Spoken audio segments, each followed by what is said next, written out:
you know, sometimes having the person, one thing to do is if you never get discouraged if you don't get the person who's the center of the story, because sometimes that's the last person you want. I mean, Frank Sinatra Has a Cold is a great example of that. It's a thing we all study and teach in journalism. But if Frank Sinatra had actually shown up in that story and actually had said, normal Frank Sinatra things, it wouldn't be as great a story. The tension of not having him there.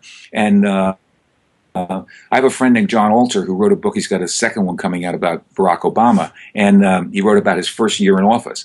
And he said to me, we were talking about, he said, and he got interviews with all very high-level White House people and with the president.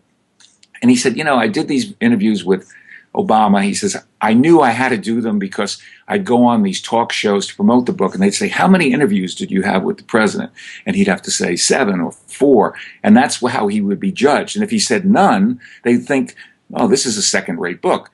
But in fact, I happen to be personally a big Obama fan, so I don't say this in a negative way. But when you talk to the subject, things that seem like conflicts and fiery meetings between people, he had a way of putting a spin on them and explaining them and seeing them and sort of putting everything into that middle zone and the middle distance. It wasn't so bad, it wasn't so dramatic, it wasn't so this, it wasn't so that. So he kind of deflated the story and took the air out of it. Years ago, I did a story about Rodney Dangerfield, who wouldn't talk to me. It was kind of a mini Frank Sinatra Has a Cold situation. And I wound up interviewing so many different people around him out of fear of not being able to pull off the story that I got a much better story than if Rodney Dangerfield. The worst thing for me would have been if he would have finally changed his mind at the end and sort of weighed in and agreed to be talked to, because then he would have just made it